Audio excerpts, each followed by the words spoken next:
The American Civil War was a conflict between the United States and the Confederate States of America, which was formed by 11 Southern states that had seceded from the Union.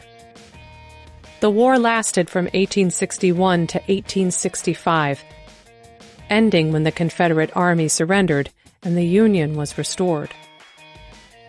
For the first time, telegraphs and newspapers informed civilians of news from the battlefield almost as soon as it happened, bringing more of the horror of war, the personal and political trauma to them with new immediacy.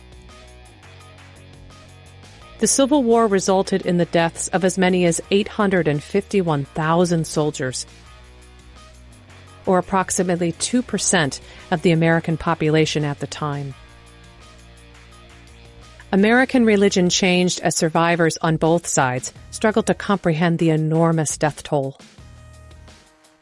Understanding of the afterlife shifted, with Northerners and Southerners comforting themselves with the idea that heaven looked like their parlors at home.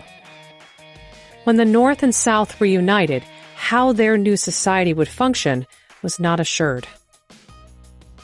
President Andrew Johnson showed leniency toward Southern whites and former slave owners, who invented new ways to limit opportunities for Black Americans.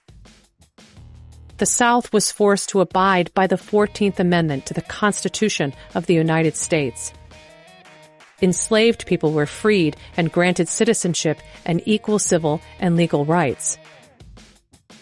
But by returning seized Southern land to its previous owners, Johnson kept Black people from prospering in the new economy. Many Black families turned to sharecropping, forcing them to rent the land they farmed, and both Black and poor white Southerners began to rely heavily on credit to pay their bills.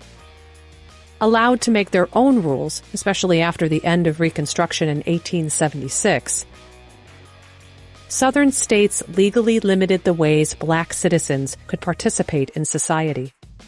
Even after legal segregation began to end in the 1950s, undoing centuries of codified racism was a defining American problem.